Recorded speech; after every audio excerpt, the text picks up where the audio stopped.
welcome to Knock Talk. I'm your host, William Hall, broadcasting live from Kingsland, Texas, USA, with another episode of One for Israel's Anti-Semitic Video, Part 7, with Rabbi Moshe Shulman.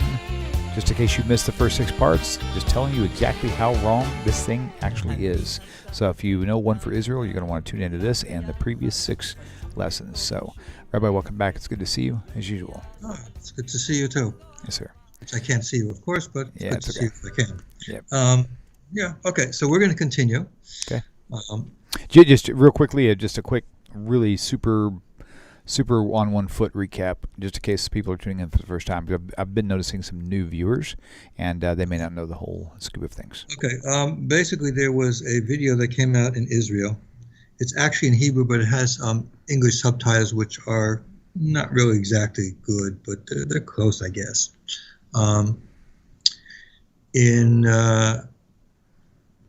Which the material that's used there is very much against Judaism itself.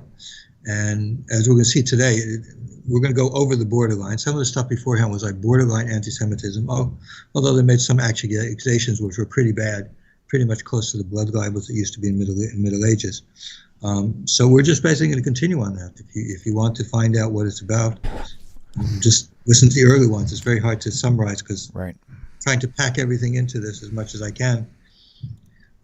So, people in Israel who can hear this, put in Hebrew and stuff like that. All right, carry on. Okay, this one we're going to do now, this particular group, this is number 7. 7 is a very good number. It's a very Jewish number. This one is probably going to be the most disgusting. It's also we're going to have to talk about serious some issues. This is dealing with some things that they brought up, which is accusing the rabbis of basically condoning or supporting sexual immorality. Now, before we go into it, I read from the book that came out from Dr. Michael Brown, which was for Christians. It was not written for Jewish people, it was written for other Christians, called Our Hands Are Stained with Blood, in which he does, trying to inform Christians, like one for Israel, about the true story about the Jewish people and how you're supposed to act. I want to read a different one because he actually deals with this particular issue here. It's about a page and a half. I just want to read it. I usually don't like reading from books this amount of time, but he covers in general issues, and we're going to cover these things in specific. So he has a chapter on lies that I said about the Jewish people. And one of the lies he is going to talk about here, and I'm going to read what he has. It's not very long. The Talmud not only condones child molestation, bestiality, and other forms of immorality, it actually sanctions them. Now, what we're discussing now is actually One for Israel, making exactly these types of claims. So Dr. Brown, being very familiar with this stuff and trying to write about it and sincere about it, let me read from what he says here. And then we're going to actually go through, we're going to look at the text and everything like that they claim a little bit more in detail. Aside from the fact that neither Jesus nor the apostles ever charged even the worst of Jewish leaders with such sins, Jewish history testifies to the exact opposite of this groundless slander. It is universally recognized that observant Jewish communities have an extraordinary low rate of crime, sexual immorality, and perversion. Yet these well-known facts have not stopped some Christian authors from completely twisting the words of the Talmud. When I say Christian authors here, you should have in mind One for Israel, because this is exactly what's going on here. Taking quotes entirely out of context and presenting the Talmudic rabbis as perverts. By the way, if you want to understand what the Talmud says, you should ask a rabbi, which is what I'm here for, not someone filled with anti-Jewish sentiments, which is One for Israel. It is also strange that these same rabbis can be accused of being strict legalists in one breath, while in the next breath they are accused of being central libertarians. It would take too much time here to examine some of the most common misrepresentations of the Talmud, but one case in point will suffice. Critics say that the Talmud sanctions child abuse, since the Talmud says it was taught, Rabbi Shimon ben Yochai stated, the proselyte who is under the age of 3 years old and 1 day is permitted to marry a priest. For it is said, but all the children that have not known men by lying with him, keep for yourselves, and Pinchas surely was with them. Consequently, we are told by a concerned Christian minister, Ben Yochai's permission for sex with 3-year-old girls stands for all time. And he adds, in order to stem the plague of child abuse within the Orthodox Jewish community, Israel's Supreme Rabbinic Court of Appeal needs to confront pedophilia in the Talmud and declare it no longer halachic, no longer legal. The truth is that the Talmud is saying no such thing. Instead, it is referring to the age when the girl was converted to Judaism, not the age when she can be sexually joined to a man. This way, if she converted before the age of 3, she was fit for a priest. If after 3, she is not. The expanded translation of Rabbi Adan Steinsaltz makes this perfectly clear. The Gemara, meaning Talmud, cites another ruling of Rabbi Shimon bar Yochai, also related to the discussion of defining who is considered a virgin. It is taught in a Braita that Rabbi Shimon bar Yochai says, a female convert who converted when she was less than 3 years old and 1 day is permitted to marry into the priesthood. As it is stated, but all the women, children, that have not known man, by lying with him, keep alive for yourselves. This verse indicates that these women were fit for all of the warriors, and since Pinchas the priest was with them, it is clear that the young converts were permitted to priests. So there is no ambiguity about what the text says, not having religious Jews through the age, nor have religious ages been marrying 3-year-old girls. How sickening it is to think that in our day, ordained ministers are spreading filthy lies like this. Similar to this, it is a libelous claim based on the same Talmudic discussion that if a 2-year-old girl is sexually violated, it is nothing. Doesn't that sound absolutely terrible? Unfortunately for the Jew haters, that's not what the text means. Rather, it's saying that as far as a woman's status as a virgin, if she was violated before she was 3, it is no different than if she was accidentally penetrated by a stick. She should still be considered a virgin. So it is actually a compassionate ruling rather than a perverse ruling. Here you have the anti-Semites, no shame. But so he talks about a specific person, whatever. Okay, so I want to keep this in mind because the discussions that we have now here from One for Israel is basically about the same issues, accusing the Jewish people of being sexually immoral. So let me do the first one. He brings from a Rav Ayir Karim, who apparently was a chief rabbi with the IDF, the Israeli army, in which he says that rape by soldiers is allowed. Now, this actually is something I know about. It was very controversial, and he was attacked from that. I think he probably even backed down from it because all the rabbis attacked him what he was saying. But the context here is not given. But the context is very not well known. There is a law in Deuteronomy, chapter 21, verses 10 through 14.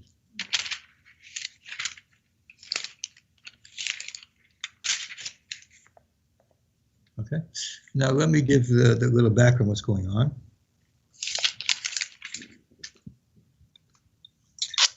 When the Jewish people came into the land of Canaan, they were commanded to perform certain, they were commanded to make war against the people there.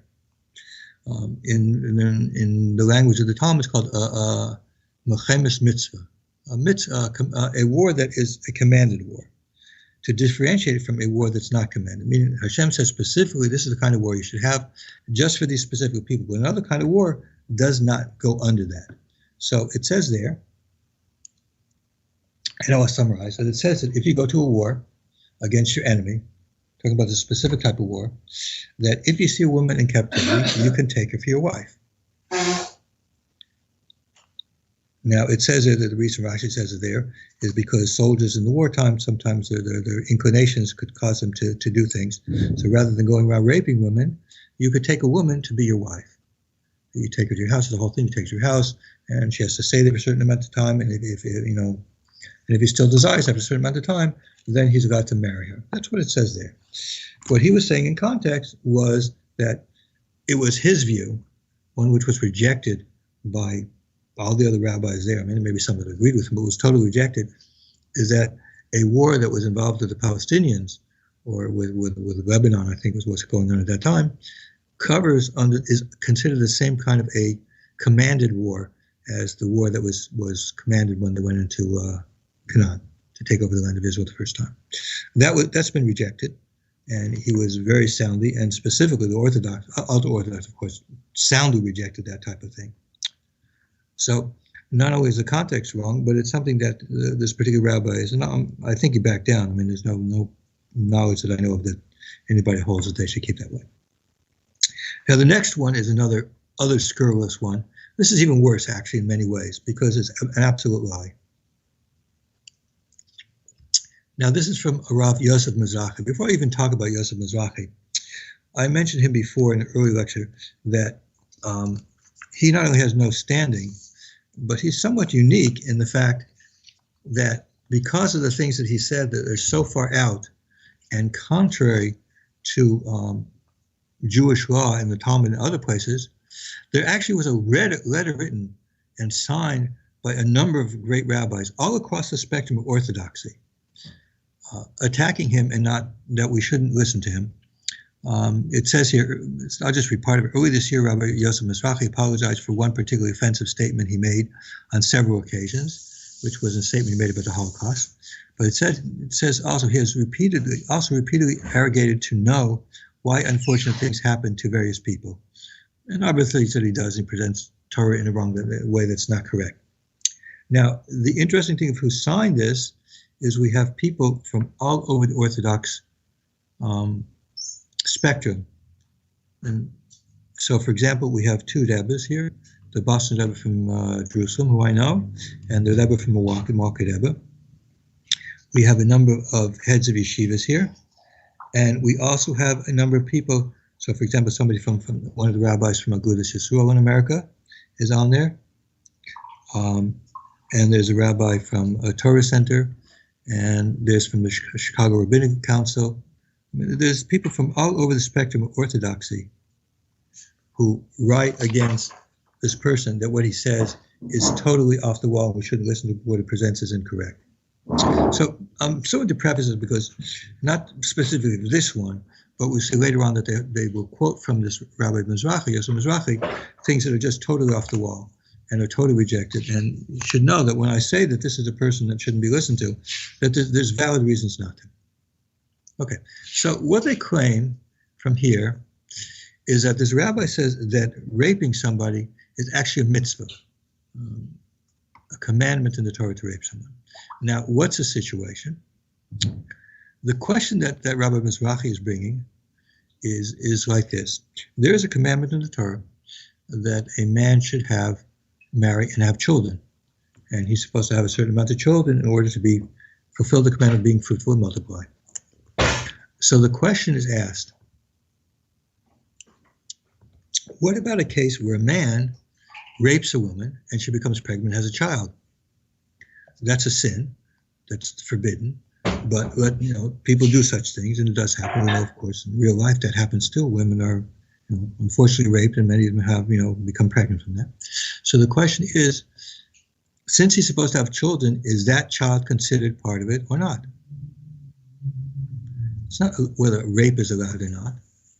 It's a question of, is that child born considered in some way his child, and so he's fulfilled the commandment or not? And so he says that it's allowed. Now, it's not a heter for rape, because if you look actually in the biblical text, Deuteronomy 22,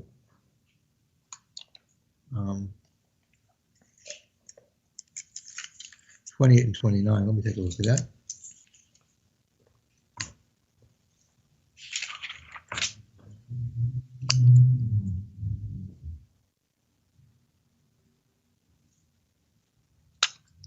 So it says here, if a man finds a virgin maiden who is betrothed and takes hold of her and lies with her, they discover it, then the man who lay with her should give the father girl 50 silver shekels. Okay, there's a payment that has to be made. It's a fine. In the Torah, rape is in our law system, it's given a criminal offense. You would send somebody to prison. In the Torah, rape is considered like any time of battery, where you cause harm to somebody, in which the person has to pay money because of the damage that they did to the person. So if you hit somebody, for example, and you knock out the tooth or something like that, you have to pay for them. Well, rape is an assault, a physical action. So the Torah requires you to pay for it. Now, what they say in the English, they say it's a good deed, translating mitzvah into a common mistranslation of good deed. Mitzvah means a commandment, which is, of course, a lie. Nobody says that it's a commandment to rape. The question is whether the child that is born is counted in whether he has fulfilled the commandment or not. Okay, it has nothing to do with rape being allowed or not. The Torah forbids it.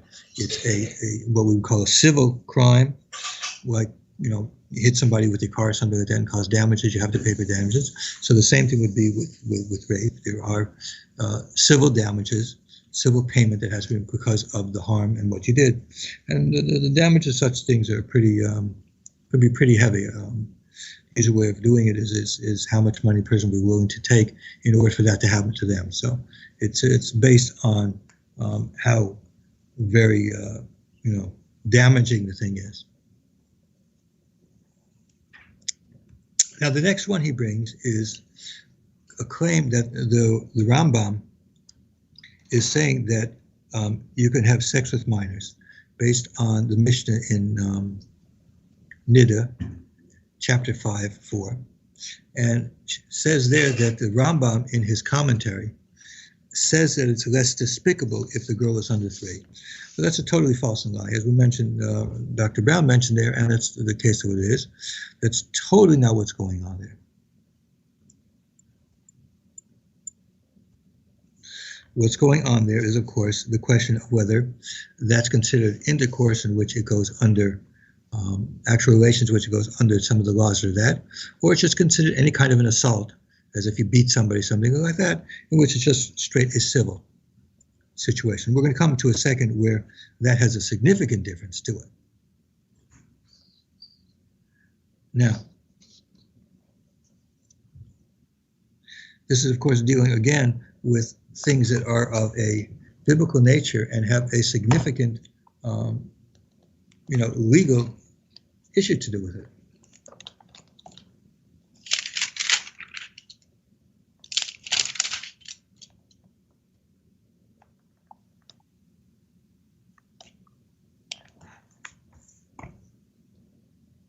Okay, so let's continue. I want to go with that.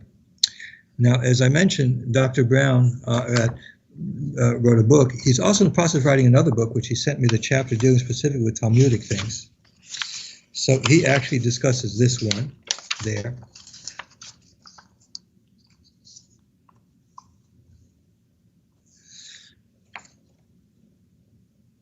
That particular Mishnah in Niddo is talking about a commandment in the Torah 21, Exodus 21, 7 through 11, which is like this.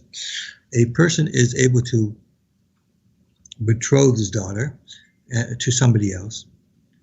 And if he does this, then it's considered betrothal, although she can later on,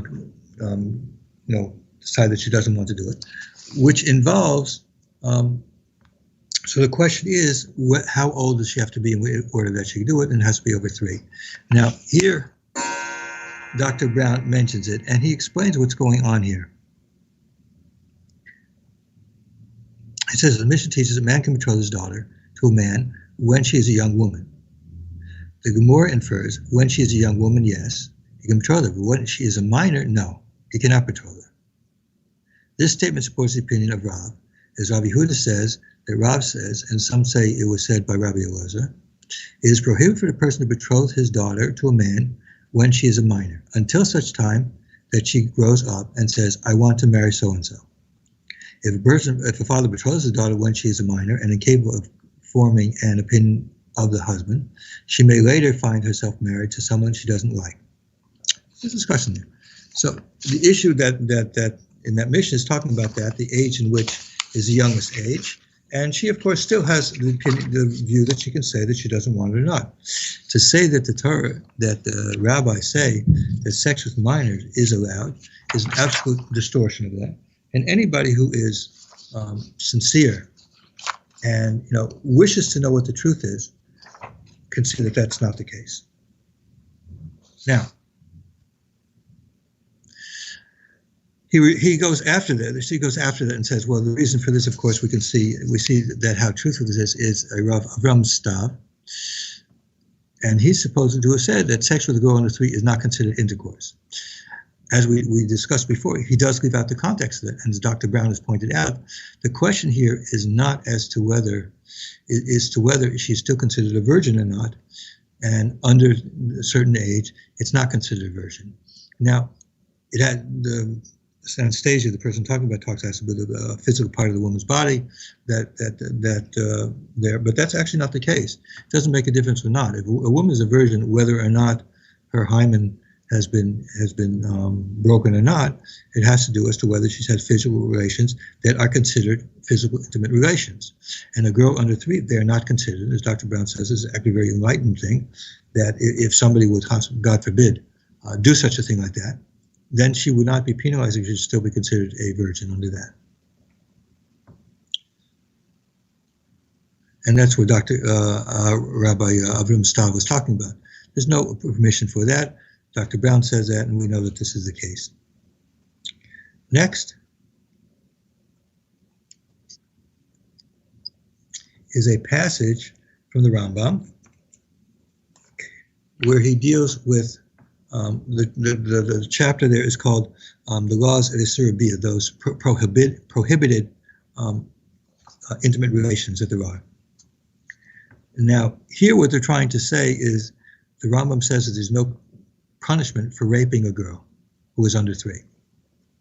As I already mentioned, that's not the case. In fact, it's considered any kind of a battery where one causes harm to somebody would be punishable in the same way. But let's see what they're trying to do. Okay, in this chapter here,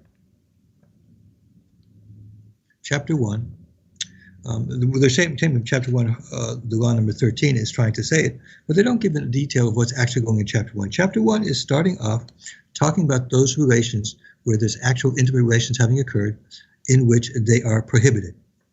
So the paragraph 1 through 7 discusses which things are prohibited, which relations are considered, prohibited, daughters, etc. It takes 1 through 7. After he finishes it, he makes clear that in 1 through 7 that those who violated, both the man and the woman who would violate any of these things that are prohibited, like say a man has relations with his daughter, okay, both of them would be liable to punishment. Both of them would be liable to punishment, biblical punishment. Then it discusses. Now that's with consenting, like an old enough daughter to consent or to be able to choose, not an innocent one. No, this is talking specifically people who are adults That's what I want to clarify. Very good. Yeah. This is specifically for people who. These laws are discussed in the Torah itself in Leviticus in detail. But the Rambam here is just talking about them because his work is to summarize everything that's in the Torah and the legal implications of what it is. So he's talking about all those things that talk about relations with your husband, your mother's wife, your father's wife, your brother's wife. All these kinds of things are prohibitions that are among the most serious prohibitions that there are. And in which case he's discussing here that both the people, both the male and the female who are involved with it, are liable to the severe punishments that appear in the Torah itself. Okay, when he gets in number 8, when he gets to 8, he starts talking about under which conditions that these happen. Are these severe punishments in force? So in number 8, he talks about the issue of somebody who intentionally does it. Number 9, he talks about if somebody is forced. So, for example, if a father forces his daughter to have relations, since she's forced, she's not punishable because she didn't want to do it. Okay? So the death penalty and stuff that goes for this wouldn't apply to the girl, but only apply to the man. 10 to 12 discusses particulars about what actually has to be done. It's not a question of kissing, it's a question of actually doing actual physical relationship, what's going on with it. Now, number 13 is where he brings a question as to when it is considered, how old does a girl and the boy have to be? So a girl has to be over 3 in order to be liable if she was to be able to give her consent. And a boy would have to be over 9. If either the boy was under 9, the girl was under 3, then that wouldn't go under this category of somebody who would be punishable at all. That's what it's talking about. It wouldn't be punishable at all. If they had consensual relationship, whatever, at that age, it would not be punishable at all for the child, the one who was under 3. Well, the man, if it was over the age, obviously would be. Okay, so I want to dumb this down a little bit for a lot of spectrums of people. So the first time I ever heard about this was from a Messianic Christian who knew that I was leaving. Also, I was Christian born and raised, but then I switched to Messianic Christianity. They call it Messianic Judaism. And then when I started leaving to go towards, leaving the New Testament behind, this one person who I'd known for years sent me a link. It was actually a Christian link that said that, don't trust the rabbis because the Talmud, the oral law, condones pedophilia. And I'm like, are you kidding me? I was blown away. And so when he told me this, I actually at the time I had a really good friend of mine who was very well trained in the oral law. And so I asked him, and he just busted out laughing. And I was like, dude, how can you laugh at such a thing? He goes, you have no idea what you just opened up. He goes, that has nothing to do with that at all. He goes, all that has to do, that whole thing has to do with protecting an innocent child. The entire thing does. He goes, that's a really outlandish claim from Christians to try to disassemble Judaism, with any means necessary. And the point is the point that I wanted to make is the whole discussion there has nothing to do with whether a girl under 3 would be able to is allowed to have it or not. It has to do as to whether you're punishable by certain things it says in Torah and Leviticus, as to whether it would apply. And for a girl under 3, these things don't apply. Again, if you have relations with a girl under 3, it's considered any kind of damages that you would have. It's an assault. An assault on a person is a civil damage, and you're taken to a court, and you would have to pay probably a significant amount, because I don't think too many, because it's based on whether a person would be willing to do that. But the point is, it's not to condone the adult; it's to protect the child. No, say that the child is not liable for anything. Right. Very good. Okay.